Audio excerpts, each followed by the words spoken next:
From coast to coast, unlock adventure at Red Lion Hotels by Sonesta, where restful sleep, friendly service, and local knowledge await. Whether for business or pleasure, spend less and make more of every trip. When you sign up for the Sonesta Travel Pass, you'll get their best rates instantly. Go to Sonesta.com to book your stay and unlock their best rates with Sonesta Travel Pass. Here today, roam tomorrow. Join now at Sonesta.com. Terms and conditions apply.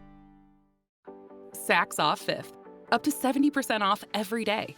Spring is in full swing here at Saks Off Fifth, with so many exciting trends to try. From matching sets and floral dresses to wide-leg jeans and chic accessories, find all of the season's must-have styles. Plus, shop new designer arrivals weekly. Find Gucci, Valentino Garavani, Versace, Stuart Weitzman, and more. Head to SaksOffFifth.com or a Saks Off Fifth store near you for up to 70% off every day.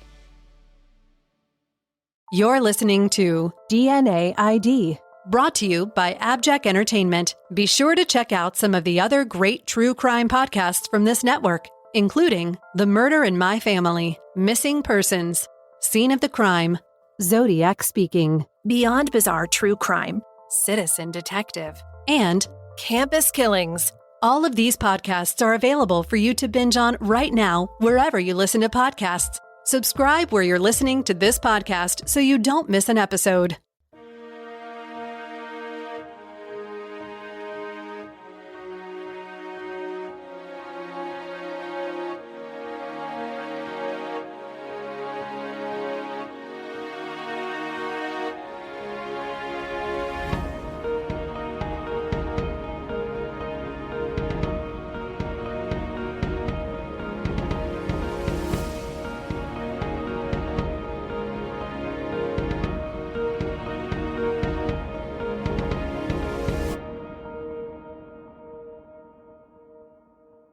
Around 5 p.m. on Saturday, December 19, 1998, a 911 call came into the Broward County, Florida Sheriff's Office.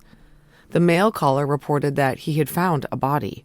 He was out boating in the Everglades with 3 boys, and one of them needed to use the bathroom. They disembarked, and the man was showing the boy where he could go in privacy. They walked into the sawgrass and weeds taller than a person, and there, among the marsh rushes, face down, with her feet facing the man, lay a half-nude woman.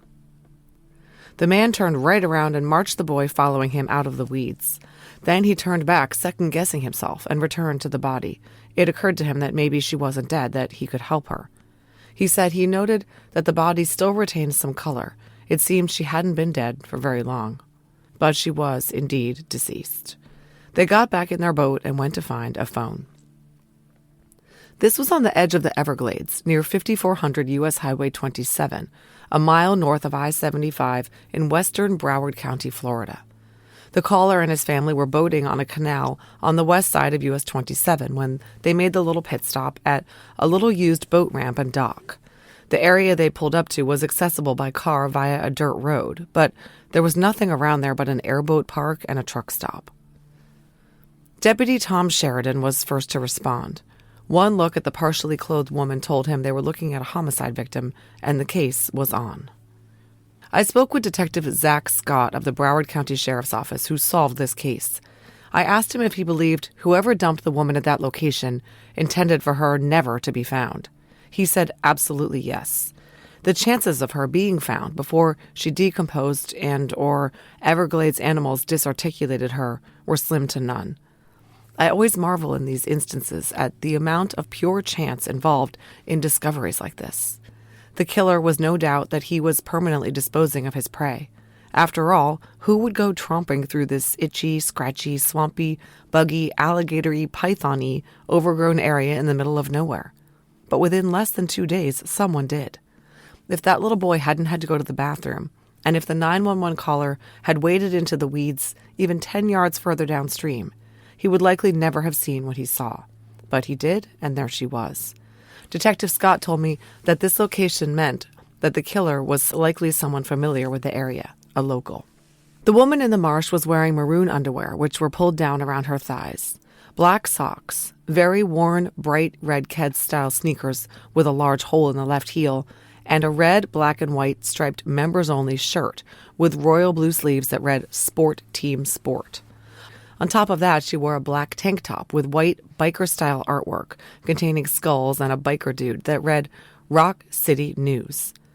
According to the now-defunct magazine's website, Rock City News was a Los Angeles-based local rock magazine, which circulated from 1986 to 2009.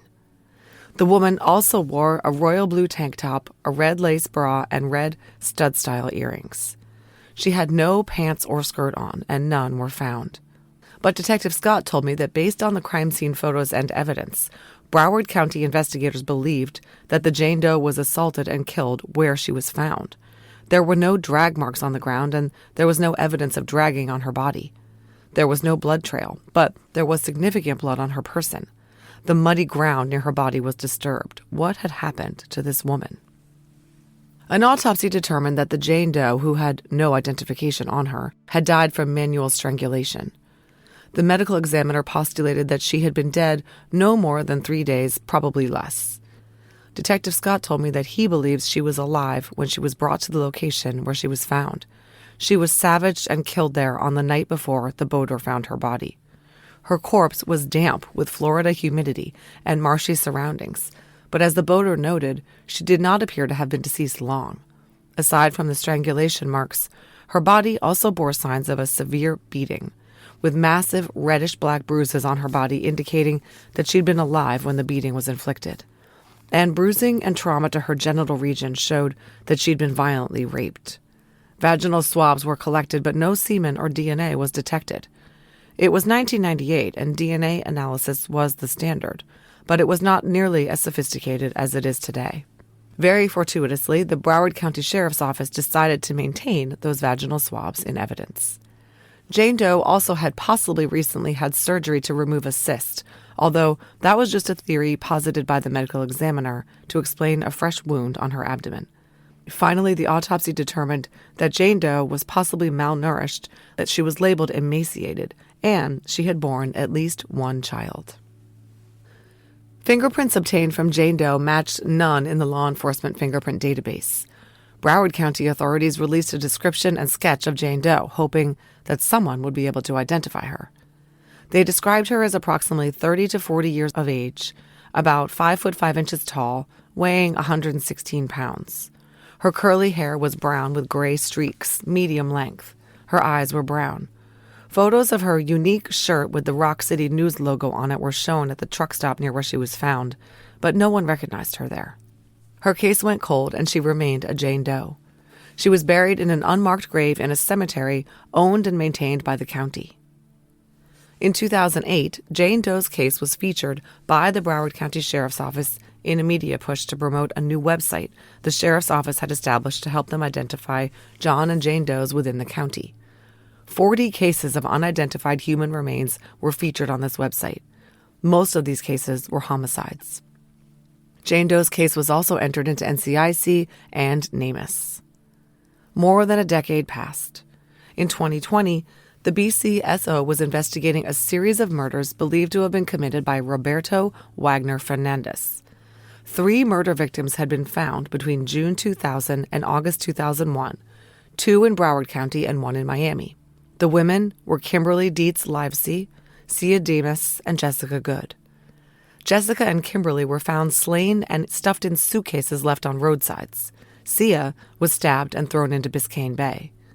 The crimes were believed to be related, as the killer had left fingerprints at 2 of the crime scenes, prints that led 2005 investigators to Fernandez. He had been fingerprinted following the 1996 shooting death of his wife, for which he had been acquitted. Apparently, Fernandez had fled to Florida after he was declared not guilty, because his murdered wife's family hired a hitman to take him out. In Florida, he killed Kimberly, Jessica, and Sia, and when the cops came calling after getting a hit to his prints, he fled back to his native Brazil, which does not have an extradition treaty with the U.S. In 2011, it was learned that male DNA left on all 3 victims, Sia, Jessica, and Kimberly, was consistent. Investigators traveled to Brazil to arrest Fernandez, but learned that in December 2005, he had left for Argentina in a small Cessna he was piloting, and it had crashed in Paraguay. Feeling that this story was a little too convenient for Fernandez, the Florida investigators tracked down his supposed gravesite and dug up the body inside. Sure enough, it was Fernandez, and his DNA definitely matched to the killer of Jessica, Kimberly, and Sia. By now, it was 2021, and Broward investigators were concerned that Fernandez, a confirmed serial killer, might have more Florida victims. They turned to Jane Doe, who had been slain just 2 years before Fernandez's first known victim in the county. The M.O., strangulation with a sexual component, was similar, and Fernandez's 3 known victims had been found near US 27, which is the highway closest to where Jane Doe was found. But the investigators still didn't know who Jane Doe was, much less her killer. It was time to identify her and see if they could link her to Fernandez. From coast to coast, unlock adventure at Red Lion Hotels by Sonesta, where restful sleep, friendly service, and local knowledge await. Whether for business or pleasure, spend less and make more of every trip. When you sign up for the Sonesta Travel Pass, you'll get their best rates instantly. Go to Sonesta.com to book your stay and unlock their best rates with Sonesta Travel Pass. Here today, roam tomorrow. Join now at Sonesta.com. Terms and conditions apply. When you're in HR, it can feel like nothing is easy. From payroll to PTO, from onboarding to benefits, and everything in between. It's a constant juggle of tasks, systems, and spreadsheets. But your HR software? That's the easy part. Meet Bamboo HR. Trusted by over 34,000 companies, it handles all your HR tasks, payroll, benefits, and time tracking, so your team and your company can grow as fast as, well, Bamboo. And Bamboo HR software is actually easy to use. One simple system that pulls all your people data together in one place, so you can ditch scattered systems and wasted hours on tasks that should only take minutes. Because when HR is easier, you can focus on what matters most, your people. HR is hard. Bamboo HR is easy. Ready to simplify all your HR tasks? For a limited time, get a $100 Visa gift card when you complete a free demo at bamboohr.com/gift card. Again, that's bamboohr.com/gift card. Terms and conditions apply. For period protection you can put on and forget about, nothing beats Knix leak-proof underwear. North America's #1 leak-proof underwear brand. Let's face it, life can be unpredictable, but your leak-proof underwear shouldn't be. That's why millions of people choose Knix. For periods, for light leaks, for everyday freshness. Knix undies are super comfy, super absorbent, and made to handle whatever your day throws at you. Day 2 of your period? Covered. Your daily run? No problem. That big sneeze? You know the one. Yep, we've got you. And with styles like bikinis, boy shorts, thongs, and high-rise, plus sizes from extra small to 4XL, Knix makes it easy to find your perfect fit. Say goodbye to stress and leaks, and say hello to undies that work just as hard as you do, no matter the leak. Find the style and level of protection you want at Knix.com and use code FLOW15 for 15% off. That's KNIX.com, code FLOW15 for 15% off. Knix, for your leaks, for your life. The first step was to try to obtain Jane Doe's DNA. Despite protocols calling for biological samples to be retained from does who are interred, no standard for this Jane Doe could be located. So they turned to the samples obtained at her autopsy. The rape kit conducted back in 1998 had detected no DNA, but of course, that was 23 years earlier. Retesting the vaginal swab samples in evidence with modern DNA testing technology yielded unexpected results. They were able to obtain Jane Doe's DNA profile from epithelial cells contained in the vaginal swabs taken at her autopsy. But there was other DNA in the samples as well, single-source male DNA obtained from epithelial cells. It was not Fernandez's. Someone else had killed this Jane Doe. Unfortunately, neither Jane Doe's DNA nor a family member's DNA was in the CODIS Unidentified Human Remains database. In 2022, the BCSO made an open and unsolved video showing the Jane Doe crime scene, the 911 call, and Detective Zach Scott requesting information from the public on the identity of Jane Doe. Forensic sketch artist Fernando Gajata, a retired Broward sheriff's captain, sketched the victim using crime scene and autopsy photos and making an educated guess about what she would look like with her eyes open. The sketch was also released to the public, but no tips led to her identity. Finally, they decided to use forensic genealogy to determine who Jane Doe was. They provided Parabon Nanolabs with the vaginal swab taken at her autopsy, the one that contained both her DNA and that of an unknown male. Parabon was able to prepare a SNP profile for Jane Doe. The DNA showed that her ancestry was mostly European and a small amount of West African. Then Parabon uploaded the SNP profile to FTDNA and GEDmatch. They issued their initial genealogical assessment report to the FDLE's FIG unit, which took the information Parabon provided about the initial matches and conducted a genealogy analysis. Unfortunately, the FDLE's FIG unit, which stands for Forensic Investigative Genetic Genealogy, declined to provide me with any details about the genealogical analysis in this case. Senior crime intelligence analyst Debbie Abney did tell me that they found a very close DNA relative in the database, but that the DNA relative shared DNA with only a couple of other matches, and those amounts were very small, so it was tricky trying to determine which side of this top DNA relative's tree to focus on. They narrowed it down to one family tree, but at the ancestral level, so plans were made to obtain reference samples from an individual in upstate New York and one in north-central Florida. But before that was necessitated, Parabon obtained more specific information, allowing the FDLE analyst to narrow it down to 3 sisters, Nancy, Virginia, and Eileen Truppner. Nancy and Virginia were accounted for, but Eileen had disappeared in 1998 and had never been heard from again. Now they knew why. Eileen Mary Truppner was born in January 1957 in Puerto Rico. Her mother was of Hispanic descent, which aligned with what the genetic history had indicated. As an adult, Eileen worked for the government, and then she moved to Florida so she could better learn English. She married a man named A.J. Betancourt, and yes, I noted the last name, in Florida in May 1992. After the birth of the couple's first child, Eileen suffered from severe postpartum depression and was hospitalized for months. She was released after she was deemed to be significantly improved, but a second baby soon followed, and its birth sent her into a downward spiral, and her family life unraveled. Eileen was unstable and a potential harm to herself and her children. Children and Family Services was involved, and she was deemed a potential danger to the children's well-being. So her husband Children and Family Services was involved, and she was deemed a potential danger to her children's well-being, so her husband obtained custody of the kids. Interestingly, he did not file a petition for dissolution of marriage until July of 1999, when, unbeknownst to him, Eileen had been dead for 7 months. It was clear from the court documents, including an affidavit of diligent search and an affidavit of service by publication, that A.J. had tried to find Eileen and had given up when she failed to respond. His petition to dissolve the marriage was granted in September 1999.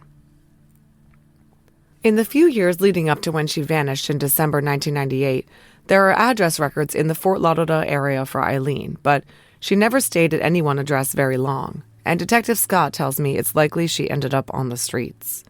It's unknown how she supported herself, but we do know that she lost a significant amount of weight, as photos of her in happier times show a round face and a healthy body.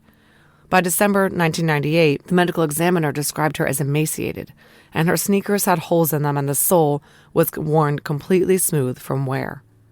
We can only guess at what struggles Eileen underwent as she tried to navigate her postpartum issues. Her sister Nancy told the media that she tried to get Eileen to return to Puerto Rico to live with her, but Eileen declined, preferring to stay in the Florida area in hopes of maintaining a relationship with her children. She stayed in contact with her sisters as she bounced around from place to place and then disappeared at age 41. Eileen's sisters were very concerned about her disappearance. From their homes in Puerto Rico, they contacted Florida authorities, but were told they would need to come in to file a missing persons report. They hired a PI to find Eileen, and he told them that he checked hospitals, morgues, and jails and followed leads on Eileen's trail, but he could not find her. We have no way of knowing whether this PI actually did the work he claimed to do or not.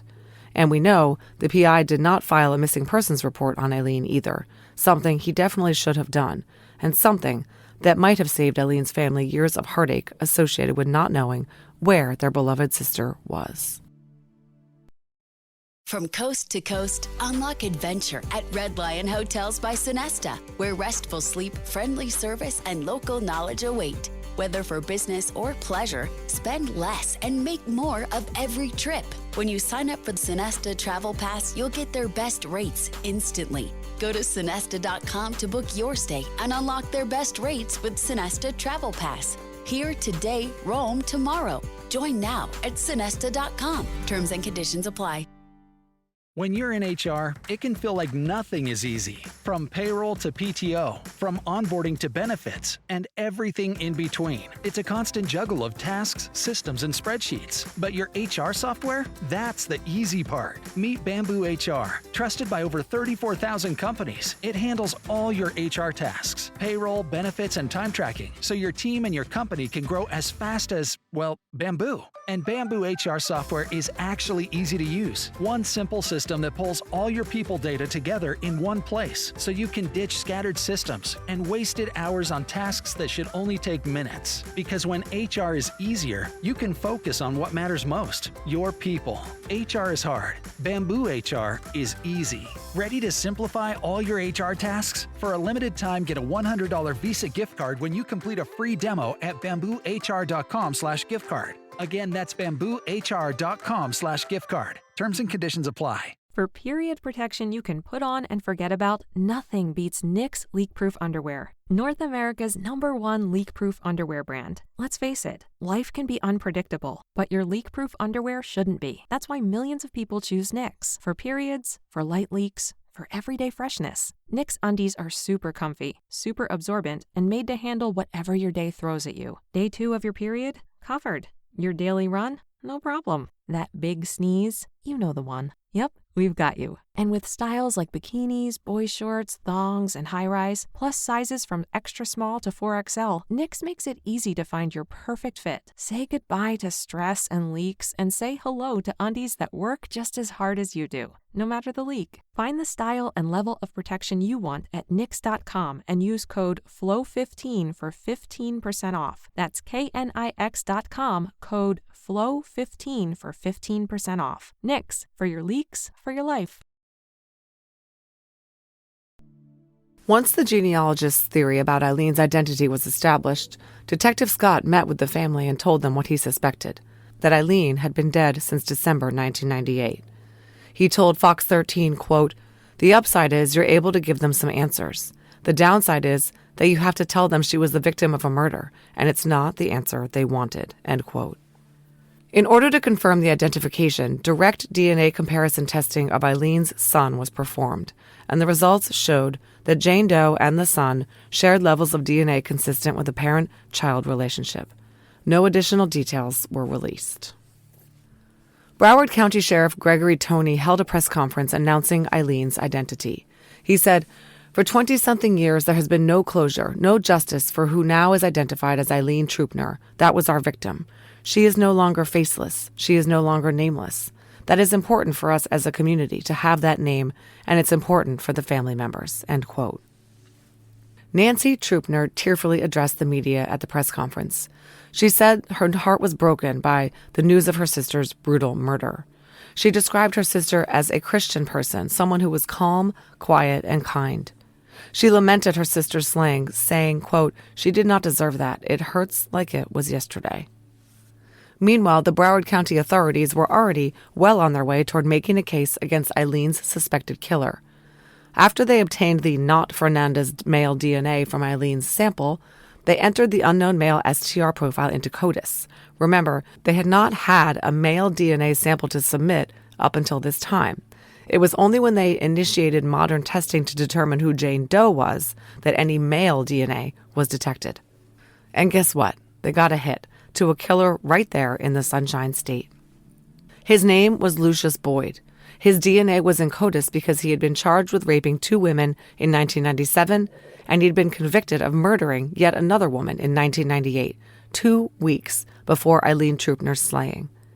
After he was arrested for the 1997 rapes, his DNA was entered into the state DNA database.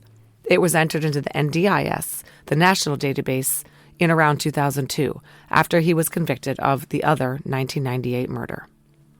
Broward County detectives were thrilled to learn that Lucious Boyd was sitting right there on death row. They went to talk to him, armed with a search warrant, empowering them to collect Boyd's DNA to conduct a direct comparison to that left behind by the unknown male on Jane Doe, whose name they didn't know yet at this time as the genealogy was still going on. It was a match. Lucious Boyd refused to talk to BCSO Detective Zach Scott about Eileen's case. He would not tell them who Jane Doe was or admit to having anything to do with her death. So the genealogy proceeded, and it led the investigators to the name Eileen Truppner, and DNA from her family verified her identity. Although the investigators were hoping that the convicted murderer on death row would own up to the second murder they had linked to him and would provide details about how he and Eileen crossed paths, they didn't need his confession. The DNA spoke for itself.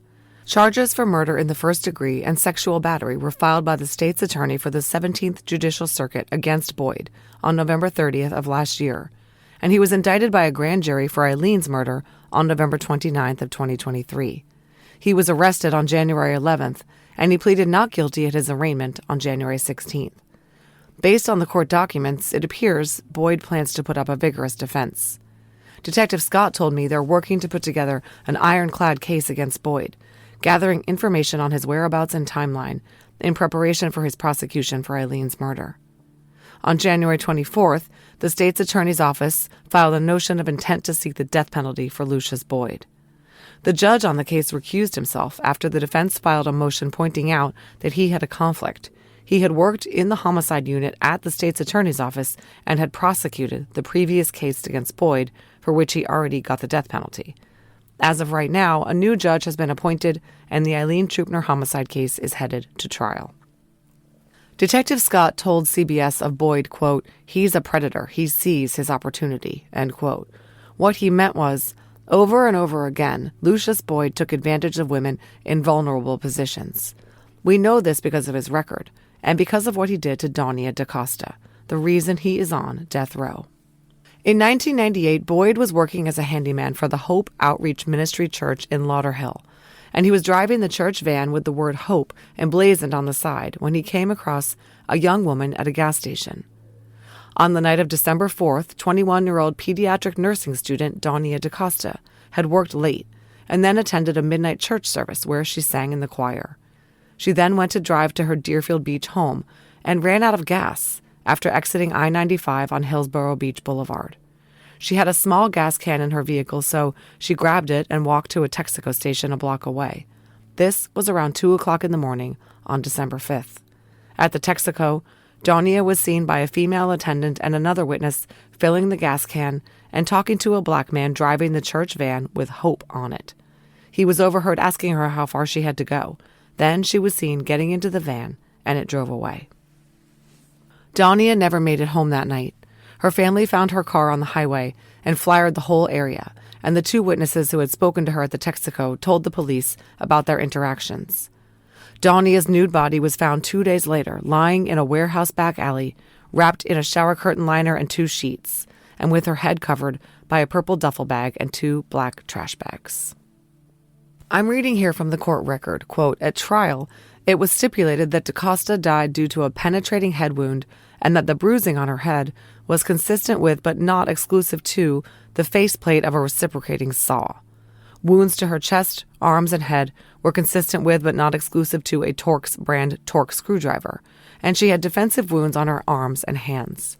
DaCosta had 36 superficial wounds on her chest, 4 on the right side of her head, and 12 on her right hand, some being consistent with defensive wounds and 4 being consistent with bite marks. 1 fatal wound to the head perforated the skull and penetrated DaCosta's brain. There was bruising to her vagina," end quote. The brutality inflicted on Donia DaCosta is simply unfathomable. It wasn't hard for police to find Donia's killer, though. They already had the witnesses who had seen her at the gas station getting into the Hope van. Police detectives soon spotted the van, and Reverend Frank Lloyd, the van's owner, told them that on the weekend of Donia's murder, the van was being driven by the church handyman, Lucious Boyd. Reverend Lloyd had hoped to turn Boyd into a minister, but it seemed that Boyd preferred the dark side. He exploited his access to the van and used it to lure his victim to her death. Boyd didn't have an alibi for the night of the murder. He was identified by the witnesses who had seen him talking to Donia. He had been driving the church van on the night of the slaying. The bite mark on Donia's body matched up with Boyd's teeth. Blood from Donia was found inside Boyd's apartment, and DNA from Boyd matched DNA from the semen left on Donia's inner thigh and under her nails. Oh, and then this. Again from the court record, quote, Reverend Lloyd also stated that when he left the van with Boyd, various tools owned by the church, including a set of Torx brand screwdrivers and a reciprocating saw, were in the van, as well as a purple laundry bag that the pastor used to deliver his laundry to the cleaners. When Reverend Lloyd returned on December 15th, he discovered that the screwdrivers, the saw, and the laundry bag were missing, end quote. There was even more evidence against Boyd, but you get the point. Boyd was tried, convicted, and sentenced to death in 2002 for Donia's murder, armed kidnapping, and sexual battery. But she is far from his only suspected murder victim. Now we know he also killed Eileen Truppner just 2 weeks after he killed Donia, and he is believed to have killed several others. From coast to coast, unlock adventure at Red Lion Hotels by Sonesta, where restful sleep, friendly service, and local knowledge await. Whether for business or pleasure, spend less and make more of every trip. When you sign up for the Sonesta Travel Pass, you'll get their best rates instantly. Go to Sonesta.com to book your stay and unlock their best rates with Sonesta Travel Pass. Here today, roam tomorrow. Join now at Sonesta.com. Terms and conditions apply. When you're in HR, it can feel like nothing is easy. From payroll to PTO, from onboarding to benefits, and everything in between. It's a constant juggle of tasks, systems, and spreadsheets. But your HR software? That's the easy part. Meet Bamboo HR. Trusted by over 34,000 companies, it handles all your HR tasks, payroll, benefits, and time tracking, so your team and your company can grow as fast as, well, Bamboo. And Bamboo HR software is actually easy to use. One simple system that pulls all your people data together in one place, so you can ditch scattered systems and wasted hours on tasks that should only take minutes. Because when HR is easier, you can focus on what matters most, your people. HR is hard. Bamboo HR is easy. Ready to simplify all your HR tasks? For a limited time, get a $100 Visa gift card when you complete a free demo at bamboohr.com/gift card. Again, that's bamboohr.com/gift card. Terms and conditions apply. Let's be honest. Most of us have a love-hate relationship with wired bras. We love the lift, but hate the digging. We love the support, but hate feeling trapped. Well, Knix just changed everything with FreeFlex, a wired bra actually designed to work with your body, not against it. FreeFlex features a revolutionary flexible wire that moves when you move, bends when you bend, and keeps everything exactly where you want it. No poking, no stabbing, no constant readjusting, just freedom to move. It also has a demi-cup shape for a natural lift with a lower neckline that flatters in everything from V-necks to dresses. And because it's from Knix, it's available in sizes for every body. Experience the first wired bra you'll actually want to wear all day. Visit Knix.com for 15% off your order with FreeFlex15. That's KNIX.com, code FreeFlex15 for 15% off. Knix.com. What do we know about Lucious Boyd? A lot of this bioinformation about Boyd is taken from the article Lady Killer, written by Bob Norman for BrowardPalmBeach.com in 1999. Boyd was born on March 22, 1959, to parents James and Corrine Boyd, and grew up in Fort Lauderdale. His well-known, wealthy family owned a lucrative local chain of funeral homes that had endured for 3 generations and provided employment to Boyd and his 12 siblings. Boyd was a mortician's helper there. He was also known to do crack and fathered at least 8 children with several different women, 2 of whom he married, and almost all of whom he ended up opposing in court. He was said to be a charmer, a good-looking, large guy who attracted women like flies. He was eventually fired from the family business and took the job as a handyman for the Hope Outreach Ministries while living at his family's property on and off. He also worked as a commercial truck driver. He had run-ins with law enforcement that never resulted in significant charges, even though the allegations against him included choking his wife into unconsciousness, domestic violence against 2 other women, raping a teenager, choking and raping a family friend, raping another woman at knife point, and stabbing the brother of one of his girlfriends to death. What's incredible is his limited amount of jail time given his record. In 1993, he was charged with second-degree murder for stabbing a man named Roderick Bullard to death in an argument over possession of a Buick. He was acquitted after a jury trial. In May 1997, he was charged with sexual battery of the teenager that I mentioned above, but again, he was acquitted after a jury trial. Same for 2 other cases of sexual battery later that same year. Again and again, Lucious Boyd avoided the consequences for his actions until his luck ran out with the DaCosta case. When detectives arrested him for Donnia's murder after the DNA came back a match, Boyd asked, "What took you so long to catch me?"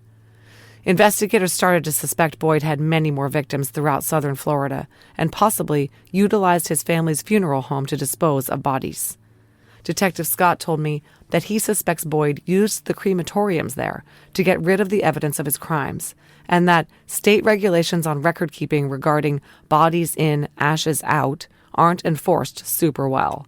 If this is correct, then some of Boyd's victims will almost certainly remain unknown. One of these suspected victims was 19-year-old Patrice Alston, who was last seen getting into Boyd's green Mazda on June 28, 1998, for a trip to Winter Haven. She has never been seen again. Then there was Melissa Floyd. According to Bob Norman's article I referenced earlier, Melissa was a 24-year-old crack addict who was homeless and known to frequent the area near the Boyd funeral home. Her naked body was found in August 13, 1997, in some tall grass right next to a guardrail on I-95 in Palm Beach County. She'd been stabbed to death and apparently thrown out of a car onto the roadside. Boyd was the prime suspect in this case. Melissa's ID card was found and turned in by Boyd family members on the grounds of the Boyd funeral home after she disappeared. But police had no physical evidence proving that Boyd killed her. According to a 2004 article in the Sun Sentinel by Shannon O'Boy, Fort Lauderdale police say Boyd, 44, is a suspect in the disappearance of 25-year-old Danielle Zaycott, but they do not have the evidence to charge him. Zaycott, a graphic designer, ran out to a Winn-Dixie supermarket late one night in February 1999 and was never seen again, end quote. Her father petitioned the governor, Jeb Bush, at the time, to commute Boyd's death sentence, in hopes that Boyd would one day agree to spill his secrets, and Danielle's family, Patrice Alston's family, Melissa Floyd's family, and possibly several others would have answers. Detective Scott told me that his agency is hoping to take investigative action on 3 to 4 cases they suspect Boyd was involved in. But he would not be surprised if the number of cases he's responsible for is much higher. The number might never be known because of the crematorium issue. The cases they have taken on are solvable cases in which they have a body to work with, or where Boyd has a connection to the missing person or witnesses can link him to a missing person. At the press conference announcing that Lucious Boyd allegedly murdered Eileen Truppner, Broward County Sheriff Gregory Toney said, quote, "Lucious Boyd's indictment for Eileen's homicide is possible due to the collaborative efforts of BCSO cold case detectives, crime lab analysts, and crime scene investigators. Now, Eileen's family can put an end to decades of living with uncertainty, while detectives continue their mission with one thing in mind: justice has no expiration date." As of now, justice still eludes Eileen Truppner. Even though we now have answers in her case that we didn't have just a few short months ago, who she was and who killed her, there is still a lot we don't know. What was Eileen up to in those few years when she was living in Broward County after she and her husband separated? How did she support herself? Why did no one other than her sisters ever notice that she was missing? And how did she cross paths with the monster that is Lucious Boyd? It's a mystery. But somehow Eileen ended up in Boyd's vehicle. Detective Scott believes she and Boyd both arrived at the spot where she was killed in Boyd's car, and Eileen was probably already under duress. She was taken into the rushes and severely beaten and strangled. Boyd didn't leave any detected semen behind, so there are questions about whether this attack was sexually motivated. But Eileen's lack of clothing on her lower half, pulled down panties, and visible trauma to her genital region strongly indicate that she was sexually assaulted. And cells from Boyd were found in her vaginal swabs. The question is, had Boyd smartened up after his 1997 rape trials about how his DNA could be used against him? He knew his DNA was entered into the state DNA database as a result of those rapes. Did he get sexual gratification somehow without ejaculating on Eileen? He made sure not to leave semen behind on her, and he clearly attempted to avoid leaving semen on Donia DaCosta. A small amount was found on her inner thigh. The thought is terrifying, because if so, then he could have an untold number of victims prior to his arrest in 1999 that we will never know about.